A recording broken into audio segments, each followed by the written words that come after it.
తెలంగాణ రాష్ట్రంలో సంక్షేమ బాలికల హాస్టళ్ల పరిస్థితి అత్యంత దయనీయంగా అత్యంత అధ్వానంగా మారింది. మరి ప్రభుత్వానికి కావచ్చు, విమెన్ కమిషన్స్కి కావచ్చు, వీళ్ళందరికీ కూడా ఎందుకు కనపడట్లేదని చెప్పి విద్యార్థి సంఘాలుగా మేము ఆందోళన వ్యక్తం చేస్తున్నాం. మేము కొన్ని హాస్టల్ని విజిట్ చేసినప్పుడు ఈ రాష్ట్రంలో ఉన్నటువంటి సంక్షేమ బాలికల హాస్టళ్ళు కావచ్చు, బీసీ వెల్ఫేర్ బాలికల హాస్టళ్ళు కావచ్చు, కనీస నాణ్యతా ప్రమాణాలు కనీసం ప్రమాణాలు కూడా లేనటువంటి ఆహారం వాళ్ళకు పెడతా ఉన్నారు. ప్రతిరోజు కూడా ఒక రోజు కాకుండా ఇంకొక రోజైనా లేదా ప్రతిరోజైనా కూడా వాళ్ళ ఆహారంలో పురుగులు వస్తున్న పరిస్థితి కనిపిస్తూ ఉన్నది. మరియు వాళ్ళ టాయిలెట్లు కావచ్చు, వాళ్ళ బాత్రూమ్లు కావచ్చు, ఎలుకలు తిరుగుతున్న పరిస్థితి ఉందని చెప్పి ఆ సంక్షేమ హాస్టళ్ల చెల్లెళ్ళందరూ కూడా విద్యార్థి సంఘాలుగా మేము వెళ్ళినప్పుడు వాళ్ళ గోడంతా కూడా మాకు వెళ్ళబోసుకుంటున్న పరిస్థితి కనిపిస్తూ ఉంది. విమెన్ కమిషన్కి సంబంధించిన నేరెళ్ల శారద గారికి కావచ్చు, రాష్ట్ర ప్రభుత్వానికి కావచ్చు, మేము ఒకటే విన్నవించుకుంటా ఉన్నాం. శ్రీ చైతన్య నారాయణకి సంబంధించిన హాస్టల్స్కి మీరు విజిటింగ్కి వెళ్తూ ఉన్నారు. ఆ హాస్టళ్ళు మెస్సులు అన్నీ కూడా కార్పొరేట్ కాలేజీలు అన్నీ కూడా మీరు తనిఖీలు చేపడతా ఉన్నారు. వాటన్నిటినీ కూడా మీరు నాణ్యతా ప్రమాణాలు చెక్ చేస్తూ ఉన్నారు. దాన్ని మేము తప్పుపట్టట్లేదు.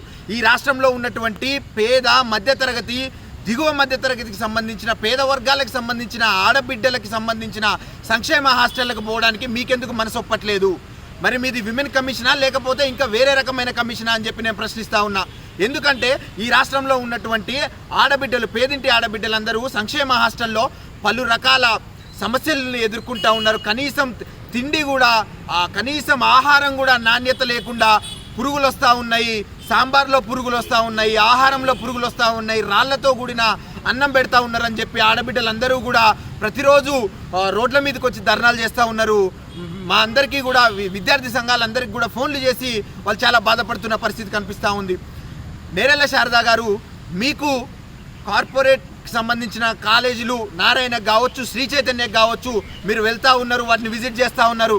అదేవిధంగా సంక్షేమ హాస్టల్ అయినటువంటి ఎస్సీ, ఎస్టీ, బీసీ, మైనారిటీ పిల్లలు, పేదింటి ఆడబిడ్డలు, బాలికలు చదువుకుంటున్నటువంటి స్కూళ్ళకు కావచ్చు, కాలేజీలకు కావచ్చు, వాళ్ళ హాస్టల్లో ఉన్నటువంటి దయనీయమైన పరిస్థితిని చూసి మీరు ఎందుకు చలించలేకపోతా ఉన్నారు?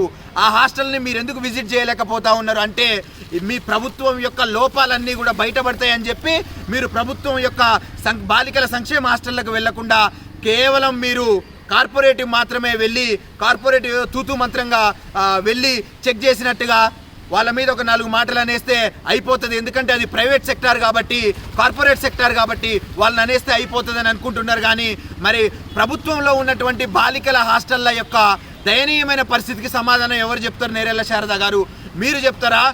మీ ముఖ్యమంత్రి గారు చెప్తారా? లేకపోతే మీ విమెన్ కమిషన్ చెప్తారా? ఇంకెవరు చెప్తారని చెప్పి మేము ప్రశ్నిస్తూ ఉన్నాం. దయచేసి ఇప్పటికి కూడా బాలికల సంక్షేమ హాస్టళ్ల బాలికల సమస్యలు ఏవైతే ఉన్నాయో ముమ్మాటికి కూడా ప్రభుత్వం వెంటనే పరిష్కరించాలి. లేనిచో మేము మాత్రం దీని మీద పెద్ద ఎత్తున యుద్ధం చేస్తామని చెప్పి విద్యార్థి సంఘాలుగా ఉస్మానియా యూనివర్సిటీ వేదికగా మేమందరం కూడా ప్రభుత్వాన్ని హెచ్చరిస్తా ఉన్నాం. అసలైన తొలి వెలుగు. ఫాలో వాట్సాప్ @తొలి వెలుగు official.